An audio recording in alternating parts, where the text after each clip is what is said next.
Oh my goodness. We exist. Hello.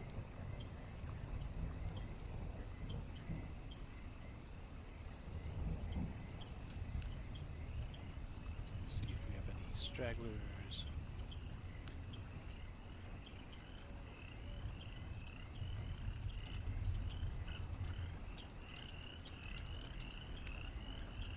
Okay. Hopefully the microphone's picking up well. I've got my coffee. Exactly what I needed this late. Now you get ASMR of that one story guy drinking coffee and hanging out for half an hour tonight in the bogs. Hopefully to have some good hangout time and hear from people, hear how people's days are going.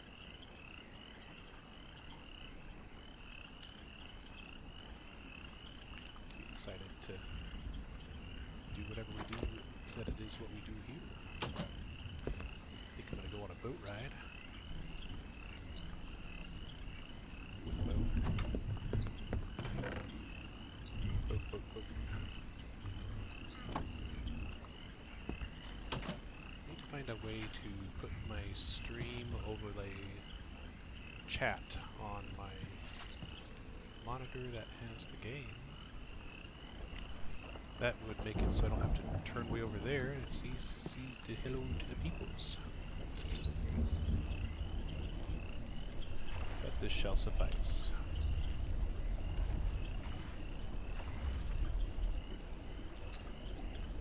Probably don't want to go over that way.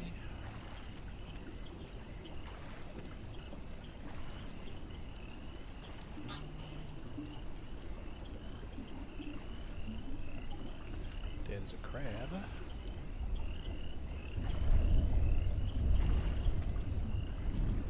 Hello, Cinder. Good midnight. How are you? It's good to have you here. Welcome on in.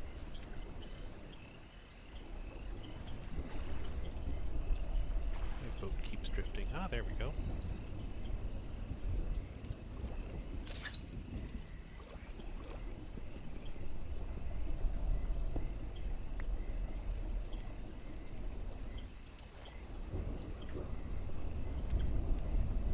Trapped nerve in the shoulder does make for bad times. I'm sorry to hear that.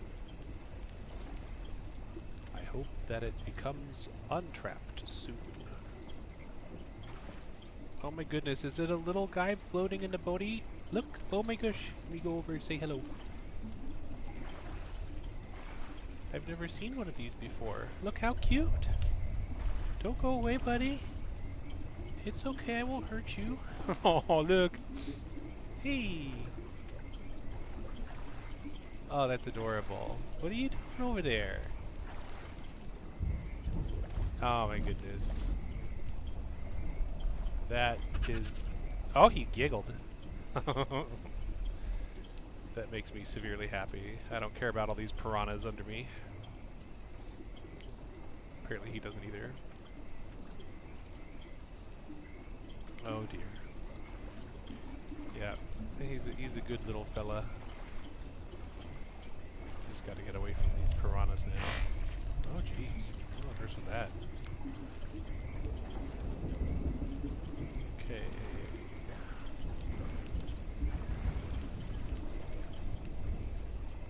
There's my house. Leading the piranhas right to my front door. That's great.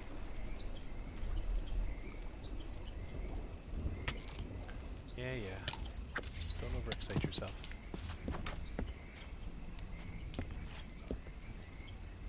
Come on. Come on. I can aim.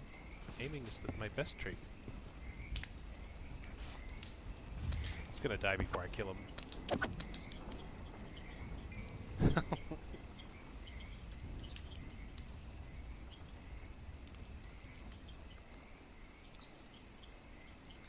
Let's see. Hello, cats. Welcome on in.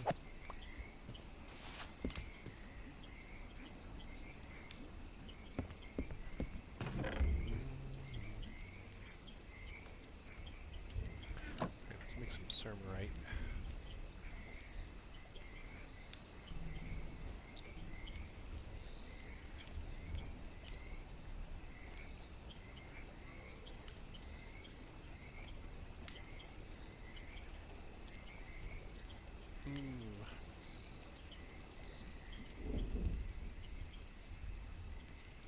Well, I myself have had a decent day. Mainly it was just work, but that's okay. Got things done. End of life for a product and fielding complaints about that. It's great.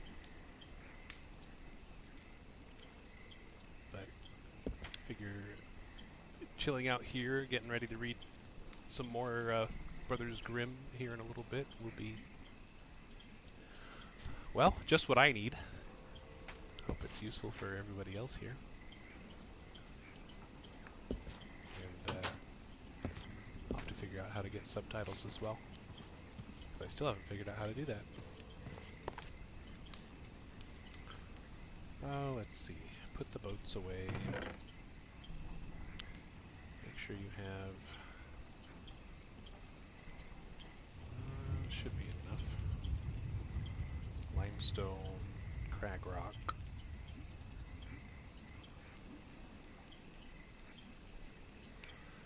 And I'm actually looking into getting like a whole entire setup. Not just a me in the corner, but like at some point hopefully maybe like a room dedicated to story time. And I don't know, I think that'd be pretty cool. That'd be pretty neat. Pretty neat indeed.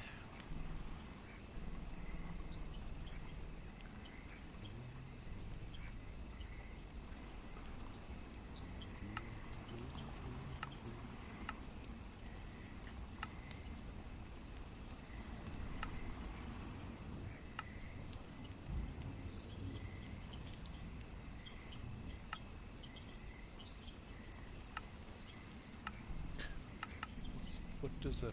oh, it's a platformer. Okay. I have an idea of what that would do, but... yeah, I'm thinking if we can get air conditioning doing what it needs to without being loud, maybe we can get a whole room dedicated. I'm thinking like with a piano as well. That'd be pretty neat. If I do say so myself.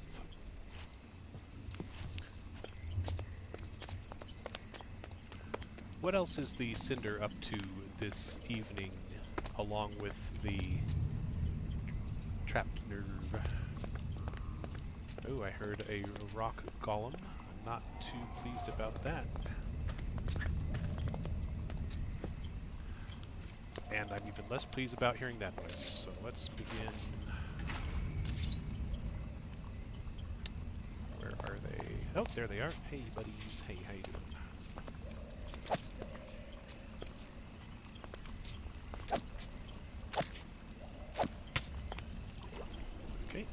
Crawlies, go away. We're just gonna make sure that they stop doing the creepy crawlies. Grab the buckets and go back to mining.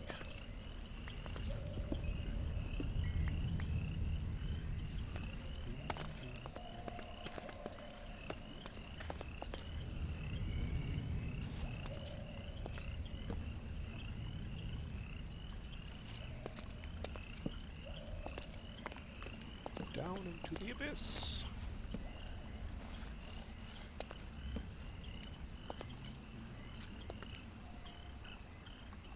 Yeah, not a lot, not too much happening But yeah, maybe within the next year or less. That'd be pretty cool. Having a whole room dedicated for it.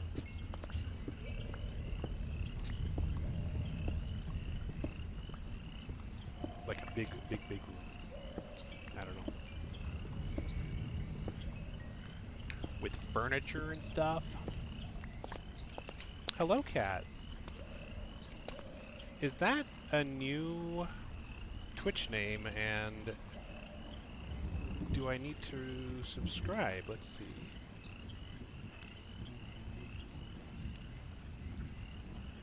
Oh my goodness. Follow!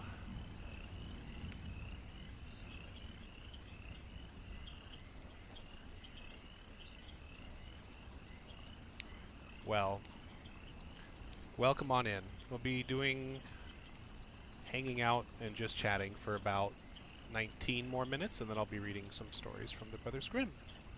It's glad to have you here. I'm sorry you missed your antisocial name.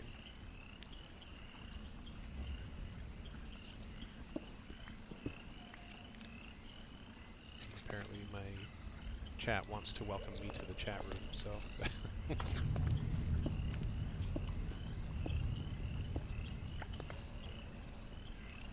Ooh, what's the story? Super happy about the background? Yeah, story's gonna be from Brothers Grimm. I've been reading. I'll get you a link to my YouTube channel here in a little bit. I need to make automated stuff for that too, but I'll send it to you right now, I guess. Let's see.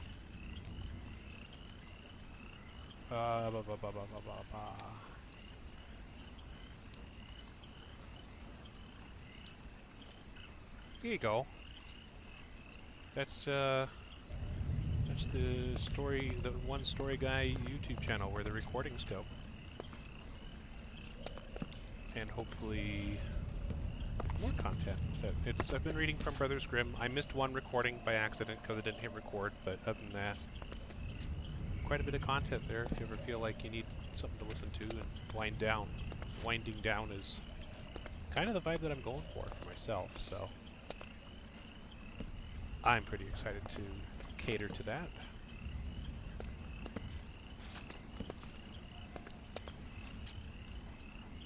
You're gonna listen to every night. Oh my goodness. I wish I could make content every night, but sometimes my brain does the thing where it's like I don't wanna. So ugh. That was a spinning sound. That's a bit of a drop, isn't it? Let's see if we can climb around this way.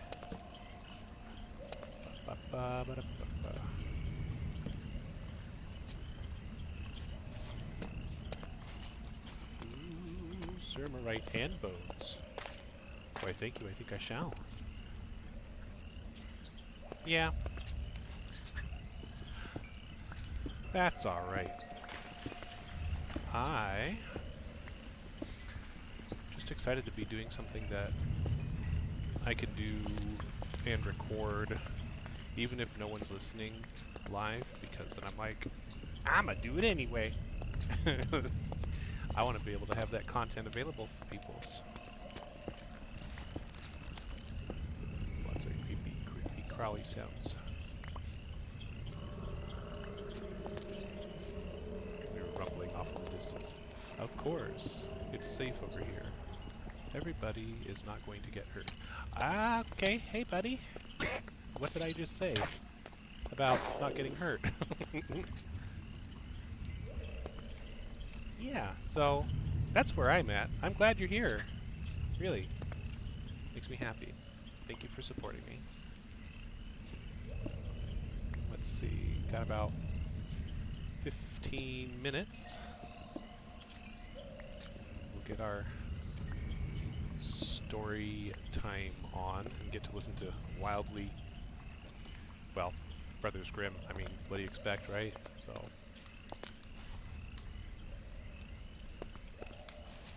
well, glad you're here.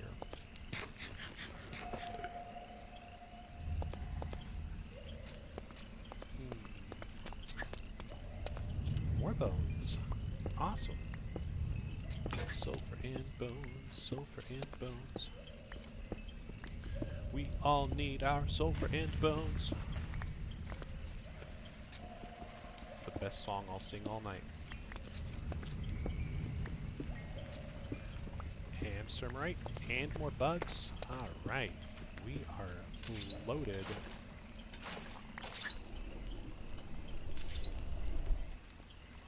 Hey buddies, how you doing? Come on, stay out of here. Get out of here. Come on, get out of here. Get out of here. Get out of here. Thank you. Goodbye. There's another set?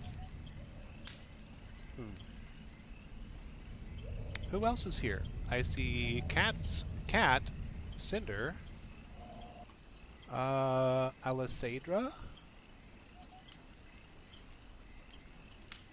Hello, Alisadra. Welcome on in.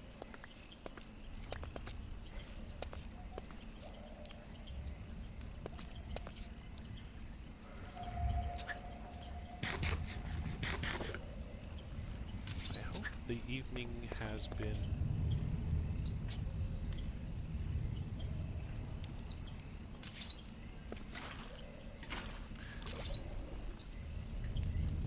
moderate, if not amazing, for you all.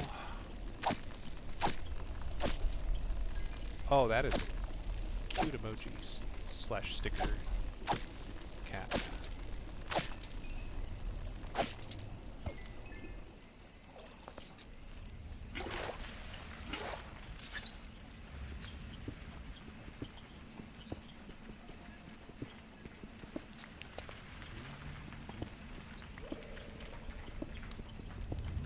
We are making bank in this dank cave. Dank bank.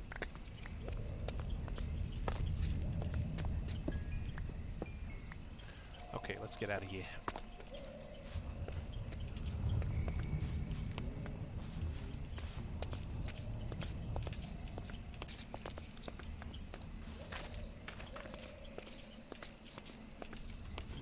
Hey, buddy. Hey, how you doing? How you doing? Hey, here for a chat. Please don't kill me.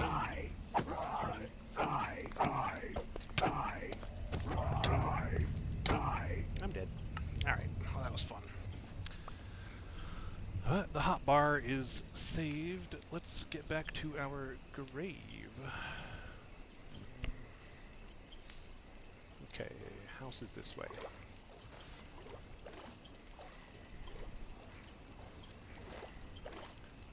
Everything's so mean. Oh, yeah. No. The creature that you saw me engaging polite conversation was actually asking why. Every time I hit it, it was like, why? And the reason why might not be as simple as you think. Mainly, I was hitting him so that I wouldn't die. Hey, buddy. Hey, I'm sorry. Oh, okay. All right. I'm sorry. Thank you, buddy. Oh dear. Oh my. Yes. Well, at least it left me with my experience points and a little rib symbol. Okay. Ooh, and we got a White's Heart. Very wonderful. That little ghost gave us a treat. And we're back to escaping.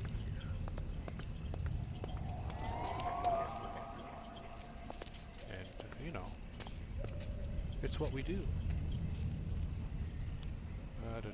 Up here.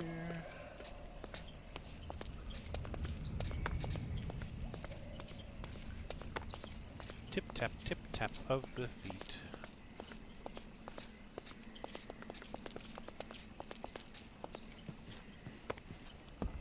Alright, we've got our Sermerite. Gonna go ahead and make ourselves armor.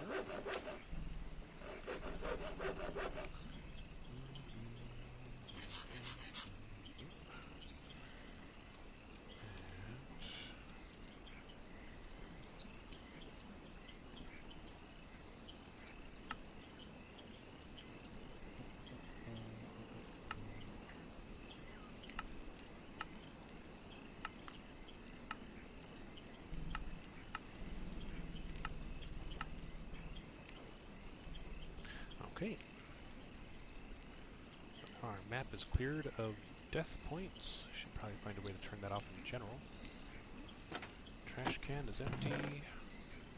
We have more octane ore. And take these guys, turn them into the ingot. Who else is here? Anyone? Does not appear to be. That is okay. About 9 minutes and we'll get our story going. I don't really have any particularly fun stories my own regarding how the day's been. So, sorry if I seem a little bit content lacking personal experience-wise, but that's okay, in my opinion.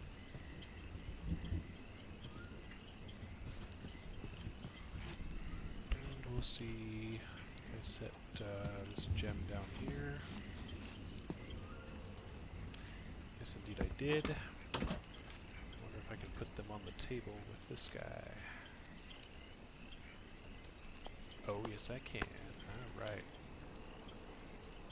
I've got a green gem on my chest plate. I forget what that does. That's okay. Who else is going to be with us?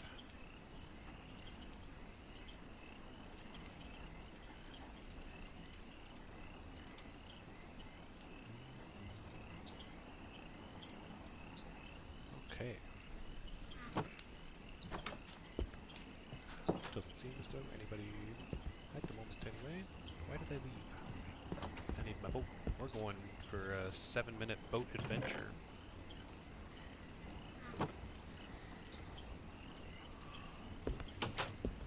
One thing I've learned in this game is to always have at least one extra boat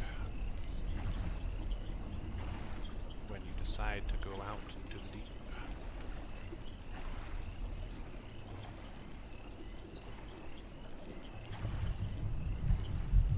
Well, a little gecko friend. Please don't pull your arm off. That would stop you from having that arm. As bad as it probably hurts from the way you've described it, probably best not to do it anyway.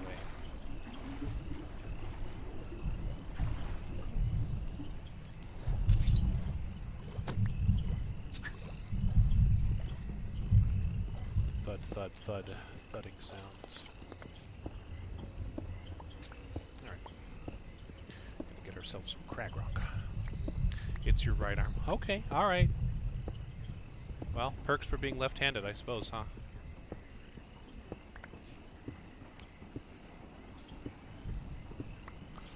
I believe in you. I'm proud of you for not pulling your arm off. You're doing great. And if you disagree, well, that makes one of us who disagrees with me and one of us who doesn't.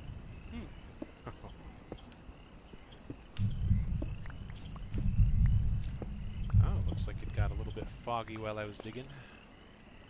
That's not eerie at all. Which crag rock? 44.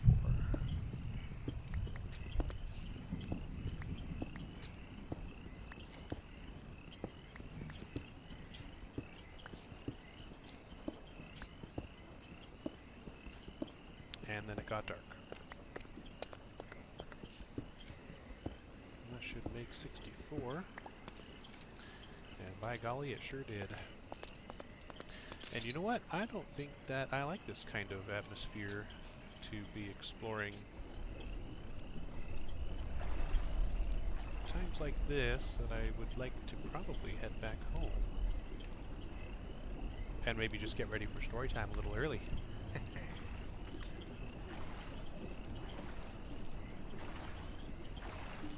So we're going to head back to our little hovel in the tree, instead of dealing with whatever one might expect in the fog. And then we can find a nice... Ooh, hey, buddy. How you doing? Yeah. We're not...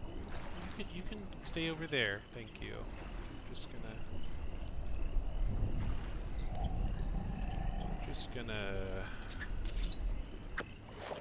We're just gonna do this. Yeah. Don't be biting. Don't be biting. Okay. Alright, we made it home. We're gonna go ahead and eat up. We're gonna find a nice spot to hang out for story time. And then we'll return back here and go back to survival after Storytime stream is ended. Just gotta figure out where to go in this wonderful fog. Maybe right here. Here seems like a good place.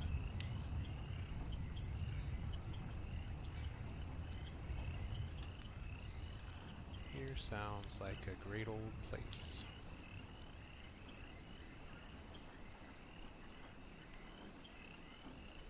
I think we're all here. I'm not going to start reading, though. I'm just going to stare at you awkwardly for 3 minutes while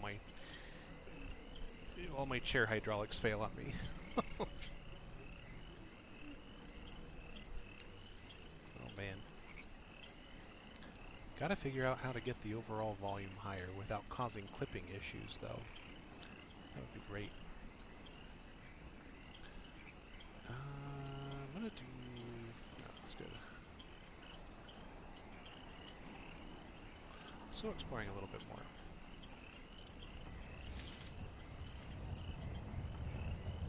Here's a little snail. And what do we have here? Mud swamps. And the light...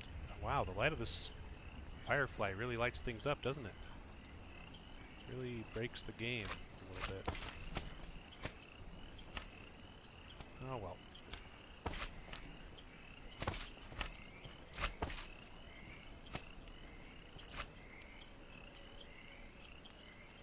Gotta love these little guys with their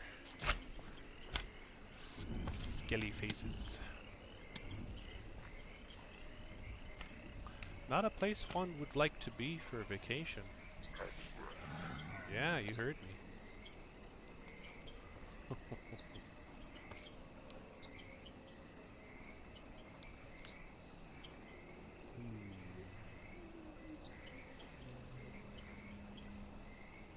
Not a place to be for vacation. Nope. We're going to be starting story in about 1 minute and 20 seconds. I think.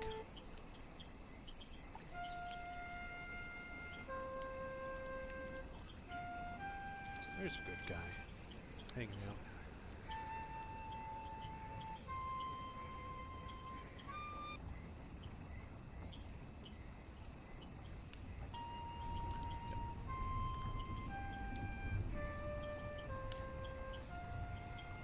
It's got a good tune. Maybe I should learn that. Play it on a flute. Maybe I should get a flute, learn that song, play it on it.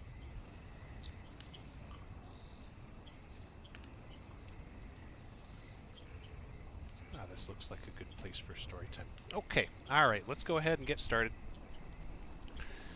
And we are at, yeah, just about half an hour. We're going to be starting with chapter 28 from Philip Pullman, Fairy Tales from the Brothers Grimm.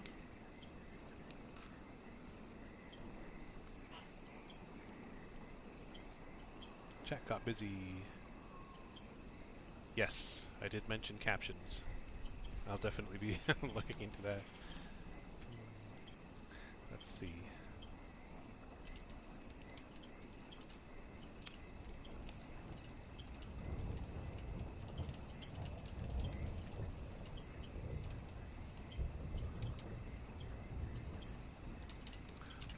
Stream. Depending on what's needed.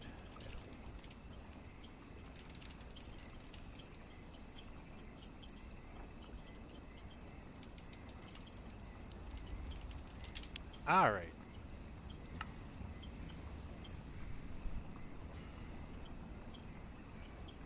So yes, chapter 28, The Golden Bird. And we're actually just going to go ahead and dive right in. See where this takes us.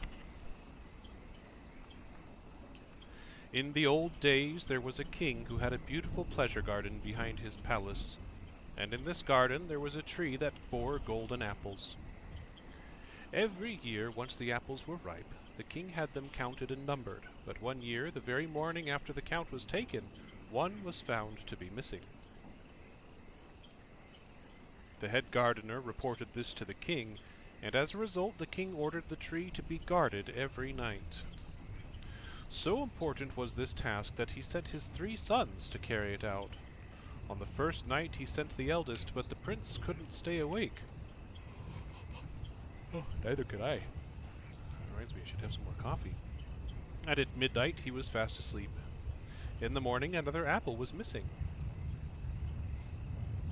The next night he sent the second son, but he didn't get on any better. When the clock struck 12, his eyes were closed, and in the morning one more apple was gone. Then it was the third son's turn. The king didn't altogether trust him, and was reluctant to let him take guard, but the young man persuaded him, and finally the king agreed. Like his brothers, the third son lay under the tree and settled down for a long watch, determined to fight off the sleep. Like myself. As the bells of midnight sounded from the palace, there was a rustling among the leaves above him, as a beautiful golden bird flew down and settled on a branch. It shone so brightly it was as if the whole garden was illuminated by 1,000 lights. The young prince watched carefully, taking aim with his bow and arrow, and as the bird pecked off an apple, he shot an arrow up into the tree. The bird flew away at once, but one of its golden feathers floated down to the grass. In the morning the prince took the feather to the king and explained what had happened. The king called a meeting of the Privy Council, and everyone examined the feather, and they decided that a feather like this was worth more than the kingdom itself. "Well, if it's that precious," said the king, "I can't be expected to make do with just one feather. I want the whole bird. And I'll have it, see if I don't." So the eldest son set out to find the bird, convinced that he was clever enough to find it and bring it back. He had only gone a little way when he saw a fox sitting at the edge of the forest watching him. The prince raised his gun and took aim, but the fox cried out, "Don't shoot! I'll give you a piece of advice. You're looking for the golden bird, aren't you? Well, if you carry on this way, you'll come to a village with 2 inns, one on each side of the road. One will be brightly lit, with the sound of songs and laughter. But don't go there whatever you do. Go to the other one, even if you don't like the look of it." The prince thought, "Call that good advice? How can a stupid animal like that give me any advice?" He pulled the trigger, but the fox was too quick, and in a moment he was away into the dark trees, his tail stretched out behind him. The prince went on his way, and as evening fell he came to the village, which was just as the fox had described. 2 inns stood there, one brightly lit and full of the sounds of merrymaking, the other dismal and dark. "Well, I'd be a fool if I stayed at that miserable hovel," he thought, and he went to the cheerful place, had a high old time, and forgot all about the golden bird, his father, and all the good lessons he had learned. After some time had gone past, and the eldest son showed no signs of returning, the second son, in his turn, set out to look for the golden bird. Like his brother, he met the fox, listened to his advice, took no notice of it, and came to the 2 inns. And there was his brother calling out to him, and he couldn't resist. He went in and lived it up, forgetting about everything except his pleasure. More time went past, and the youngest prince asked if he could go off and try his luck, but his father had other ideas. "It's futile," he said to the prime minister. "He's got even less chance of finding the bird than his brothers did, and if he meets any danger, he won't know how to look after himself. Frankly, I don't think he's all there." However, the prince kept asking, and in the end the king gave way. The young man set off just as his brothers had done, and he found the fox sitting in the same place and offering the same advice. The prince was a good-natured boy, and he said, "Thank you, little fox. Don't worry, I won't harm you." "You won't regret it," said the fox. "Now if you just sit on my back, I'll take you to the village in a brace of shakes." The prince did as he said, and off set the fox, speeding up the hill and down dale so fast that the wind whistled through the prince's hair. When they came to the village, the prince, following the fox's advice, stayed in the shabby inn, where he spent a quiet and comfortable night. Next morning he went out to the road, and found the fox there waiting for him. "Since you are sensible enough to take my advice," said the fox, "I'll help you with the next part of the journey. We're going to a castle now with a whole troop of soldiers outside it. Don't take any notice of them, because they'll all be lying on the ground fast asleep and snoring. Go right through the middle of them and into the castle itself. Go straight through all the doors to the last one of all, and there you'll find the golden bird. It'll be in a wooden cage. Nearby there's a golden cage as well, but ignore that, it's just for decoration. Remember, whatever you do, don't try and take the bird out of the simple cage and put it in the fancy one. If you do, there'll be trouble." Welcome back, cat. When he said that, the fox stretched out his tail again, the young prince sat on his back, and off they went as fast as before. When they reached the palace, the fox remained outside and the prince went in, where he found everything just as the fox had said. He went through all the rooms and found the golden bird in its wooden cage with a golden cage beside it. The 3 golden apples were there too, lying on the floor. The wooden cage looked so ugly and the golden one so beautiful that the prince felt he had to put things right despite what the fox had said, and he took the bird out of the wooden cage and put it in the golden one. As soon as he did that, the bird uttered such a piercing cry that the soldiers outside all woke up at once, and they rushed in, took the young man prisoner, and carried him off to the dungeon.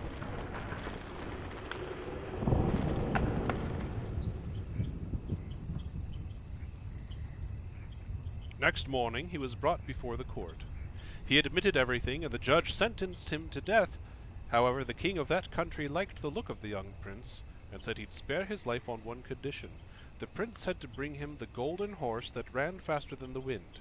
If he did, the sentence would be annulled, and he would receive the golden bird as reward. The prince set off, but without much hope. In fact, he had no idea where to find the horse, or how to start looking. And he felt pretty sorry for himself. However, as he stepped out along the road, he saw his friend the fox again.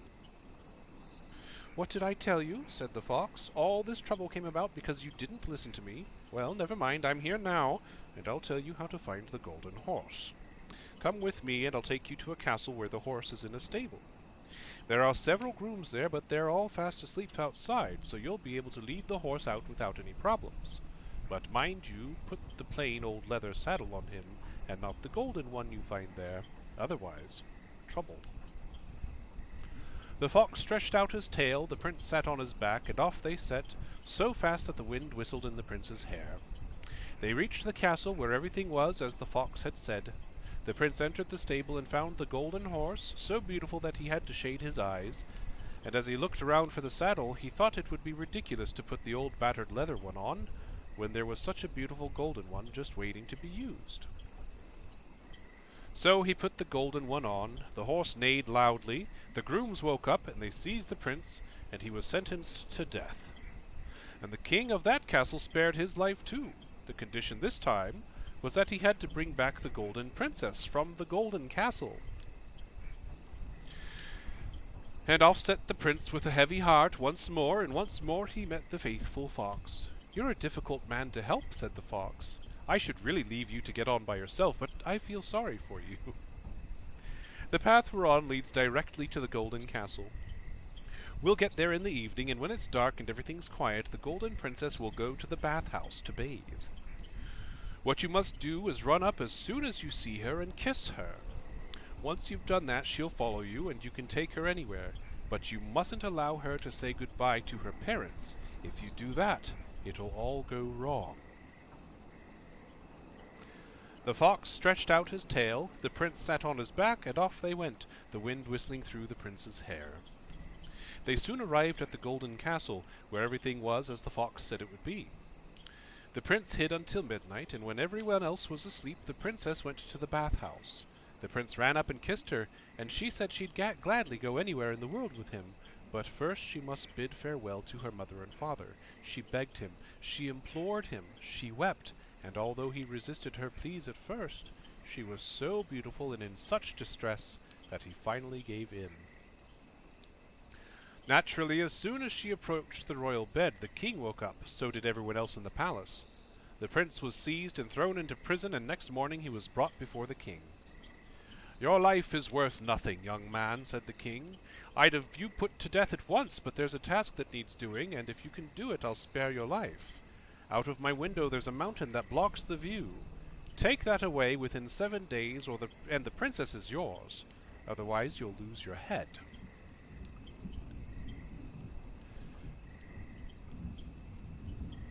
They gave the prince a shovel, and he set to work at once, but when 6 days had gone by he stood back and looked at what he'd done. His heart sank. He'd hardly made any difference at all. However, he kept on shoveling all through the 7th day until the evening, and at that point the fox appeared again. "I don't know why I bother," he said. "You don't deserve any help, but I've got a soft spot for you. Go to bed and I'll move the mountain." Next morning, when the prince woke up and looked out of the window, he saw that the mountain had vanished. Full of joy, he rushed to the king. "Your Majesty, I've done it! The mountain's gone!" The king looked out of the window, and he couldn't deny it. The mountain had vanished. "Very well," he said. "Whether I like it or not, I shall keep my word. You may take my daughter." So the young prince and the golden princess set off together, and soon the faithful fox had joined them. "You've got the best of all prizes right here," said the fox, "but the golden princess needs the golden horse." "How can I get that?" said the prince. "I'll tell you, and listen to me this time," said the fox. "First you must take the princess to the king who sent you to fetch her. There will be a great celebration, and they'll gladly let you have the golden horse. When they bring it out, you must mount it straight away, and then shake hands with everyone and say goodbye. Make sure you shake hands with the golden princess last of all, and when you've got her hand on yours, swing her up behind you and gallop away at once. No one can possibly catch you because the horse goes faster than the wind." Everything went as the fox had said. The celebrations, the gift of the horse, the handshaking, the escape. The fox went with them, and when they slowed down at last, he said, "You did as I told you. Good. Now I'll help you get the golden bird. When you go near the castle where the bird is kept, let the princess down from the horse. I'll look after her while you do the rest. You must ride the horse into the courtyard, and everyone will rejoice when they see it, and they'll bring out the golden bird for you. As soon as you have the cage in your hand, set off like the wind and come back for the princess." That plan worked as well. Now that the prince had all the treasures he wanted, he got ready to set off for home, but the fox said, "Before you go, I'd like a reward for all the help I've given you." "Of course," said the prince. "What would you like?" When we come to the forest, I'd like you to shoot me dead and cut off my head and paws." "That would be a strange form of gratitude," said the prince. "I couldn't possibly do that." "Well, if you won't do it, I'll have to leave you. But I'll give you a last piece of advice. There are 2 things you have to beware of. Don't buy any gallows meat, and don't sit on the edge of a well." When he'd said that, the fox ran off into the forest. The prince thought, what a strange animal to have such ideas. Who'd buy gallows meat? And I've never wanted to sit on the edge of a well. He went on his way with the beautiful princess, and before long they came to the village where his 2 brothers had stayed behind. There he found a crowd gathering with a lot of noise and commotion, and when he asked what was going on, he was told that 2 men were about to be hanged. He pushed his way through, and found that the 2 men were his own brothers. They had run through all their money and got up to all kinds of wickedness. The young prince asked if there was any way they could be pardoned. "Well, you can buy their freedom," he was told, "but why spend good money on saving such wretches?" He didn't hesitate. He paid over the money and bought their freedom, and his brothers were unshackled with strict warnings not to visit that village ever again. Then they set off, and after a brisk morning's traveling, they came to the forest where they had first met the fox. The sun was hot, and since it was pleasantly cool under the trees, the brothers said, "Let's rest here a little. Look, we can get some water from the well." The young prince agreed. He forgot the fox's warning and sat down on the rim of the well, suspecting nothing. In a moment the 2 brothers pushed him into the well and made off with the princess, the horse, and the bird, and took them to their father. "See, father," they said, "not only the bird, but the golden horse and the princess from a golden castle as well. Not bad, eh?" The king ordered a great celebration, but observant courtiers noticed that the horse refused to eat, the bird wouldn't sing, and the princess could do nothing but sit and weep. Meanwhile, what of the youngest brother? He didn't drown because the well was dry, and he didn't break any bones because it was full of moss. He sat at the bottom, puzzling how to get out, and he was at his wits' end when the faithful fox appeared once more. He jumped down the well and scolded the prince. "What did I tell you?" he said. "Well, I suppose I should have expected it. Never mind, I won't leave you down here. Get hold of my tail and hang on tight."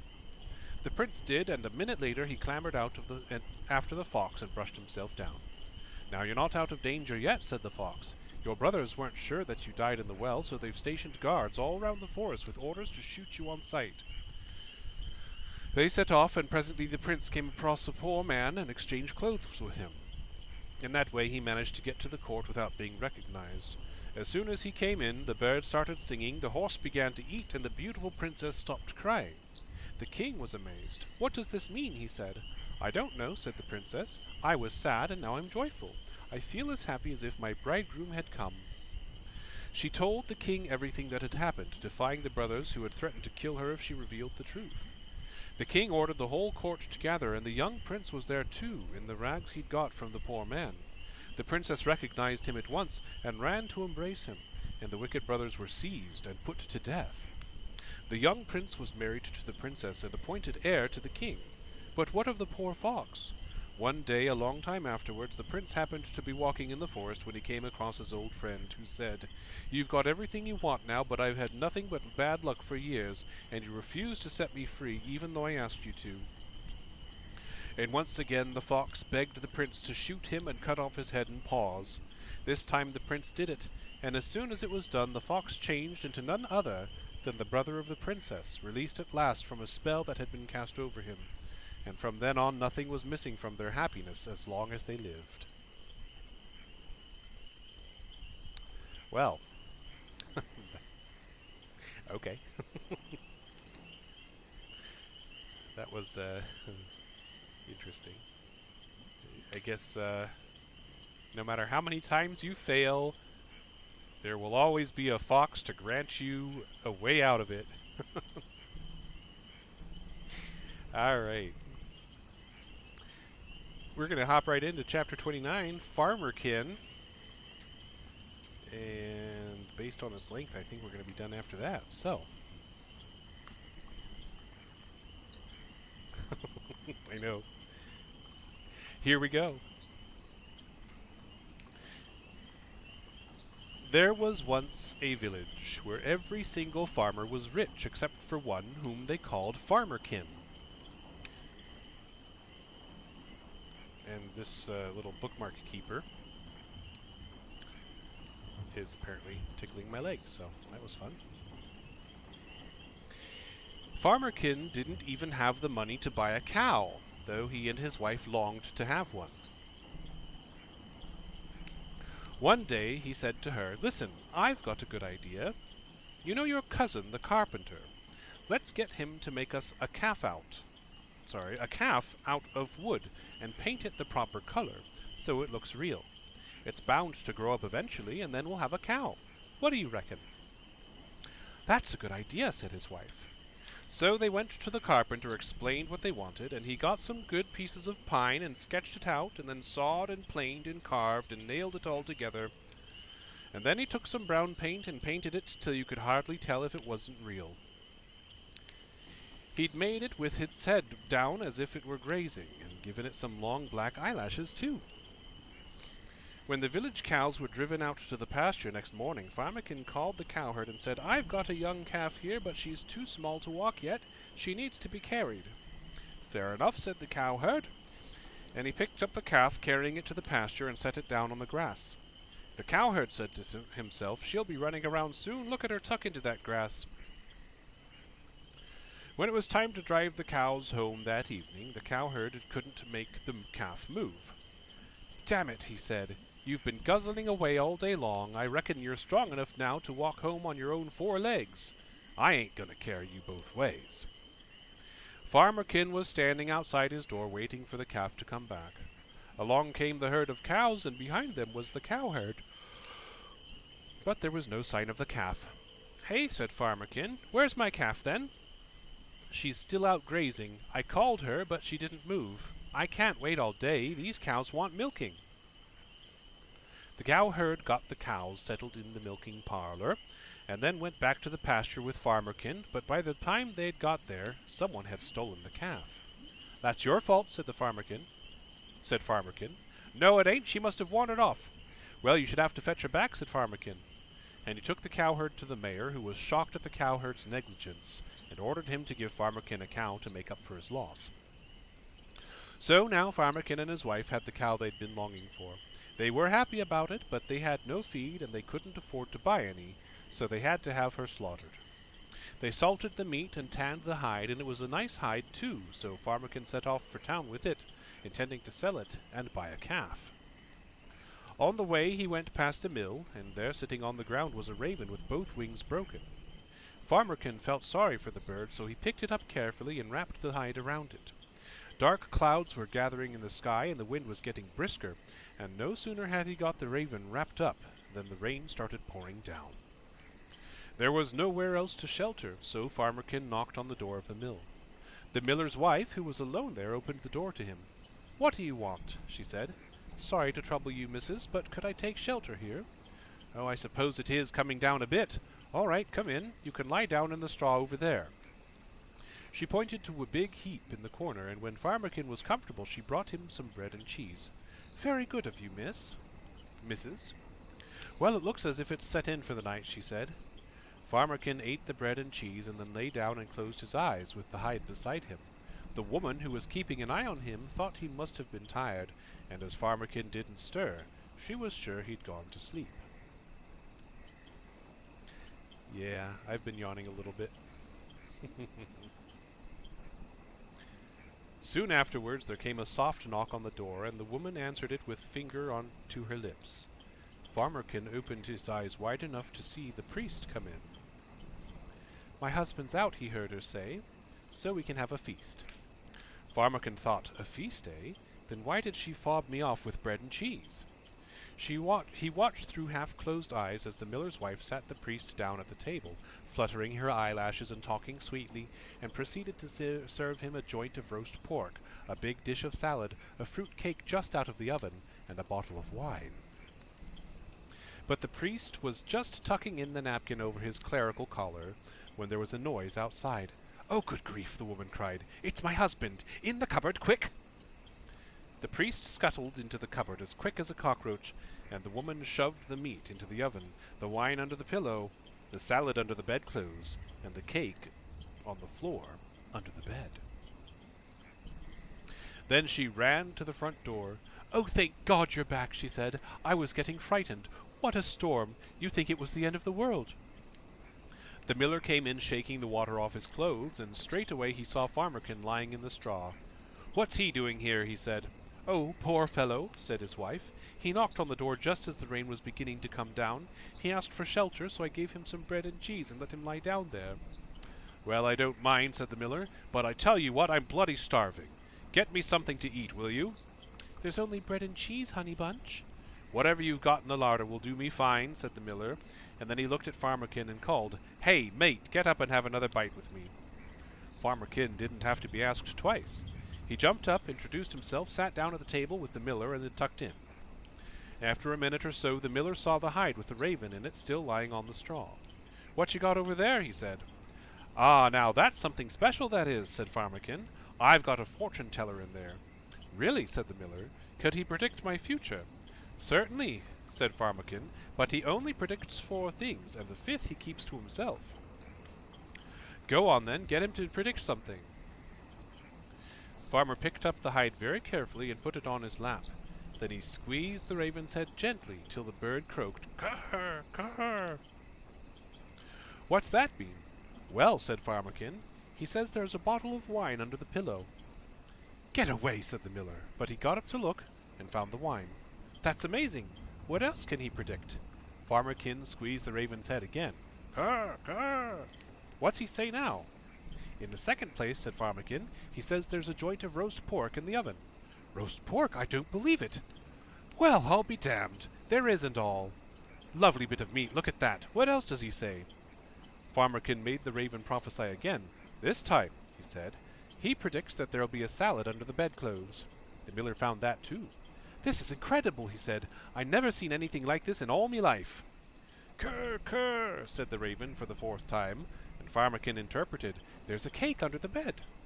The miller brought it out. Well, I'm flabbergasted, he said, and all we was going to eat was bread and cheese. Wife, what are you doing over there? Come and sit down with us.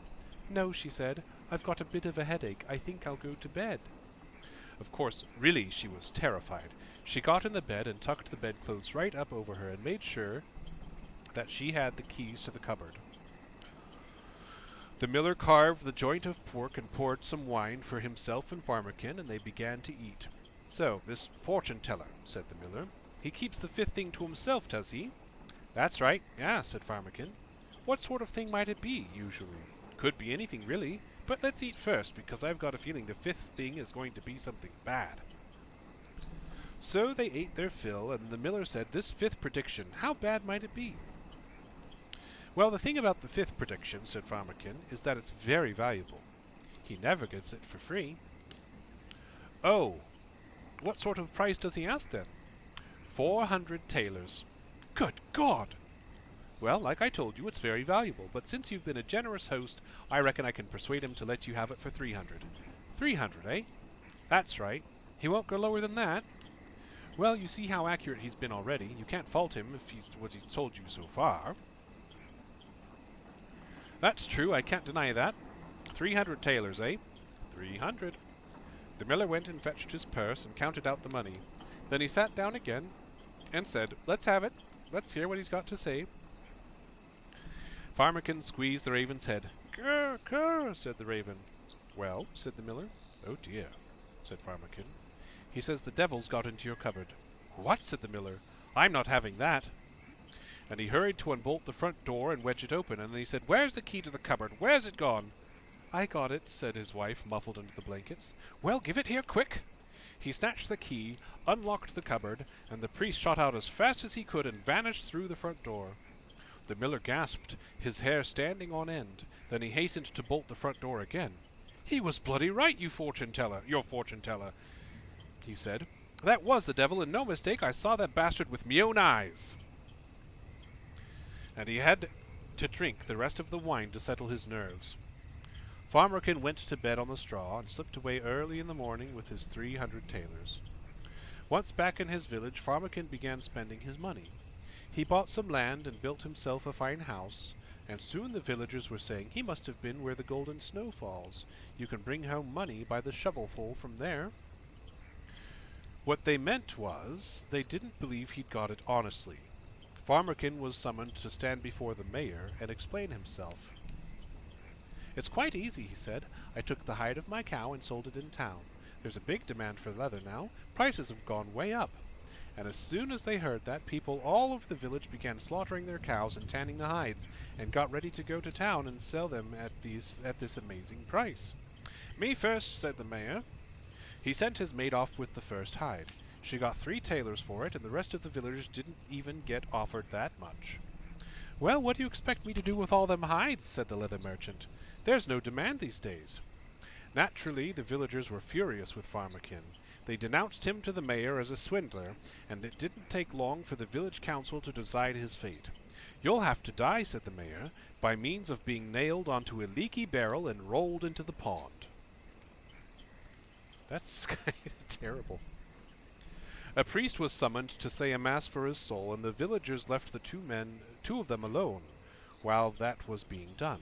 Luckily, Farmerkin recognized the priest. I got you out of that cupboard, he said. Now you get me out of this barrel. Well, I wish I could. Just back me up, that's all, said Farmerkin. He'd seen a shepherd coming along the road with his flock of sheep. He happened to know that the shepherd wanted one thing more than anything else, and that was to be mayor. So Farmerkin shouted at the top of his voice, No, I won't do it. The whole world can ask me to, but I won't. I refuse.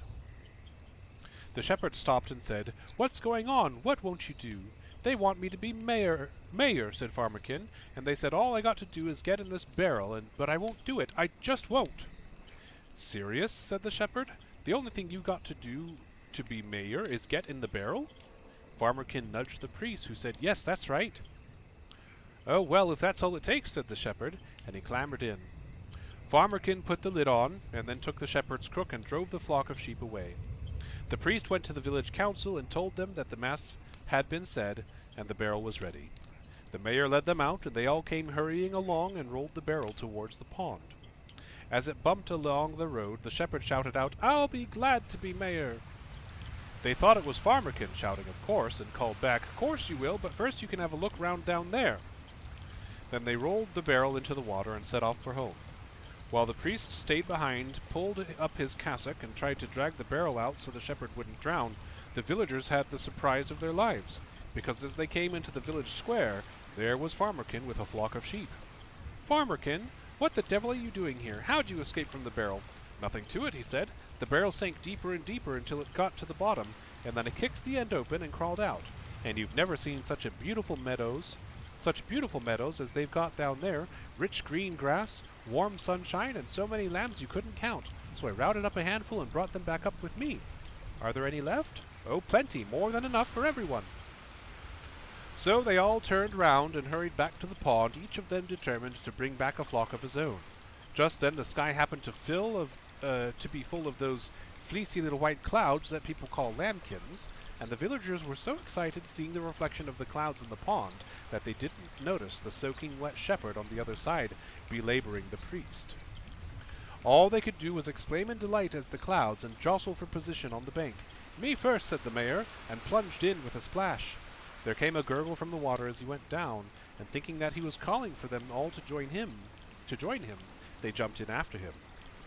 After that, there was no one left in the village, so Farmerkin found himself in charge of everything. He gave the shepherd his sheep back, declared himself mayor, and became a rich man.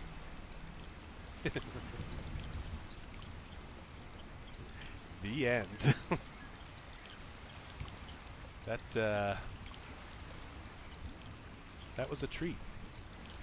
That was a right treat. Wow.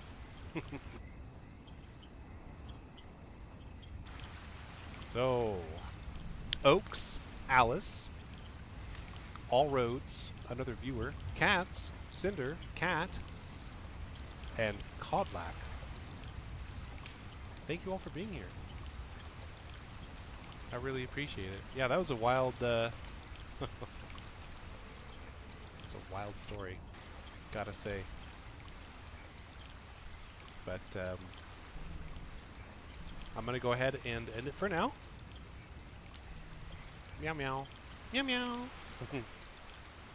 And we will adjourn and then come back at maybe tomorrow, maybe the next day. But I will let you all know. Thank you so much again for being here. I hope you all have a wonderful night. You're very, very welcome. Your hands are orange from Cheetos. Good luck out there, all. It's a wild world. See y'all later. Bye!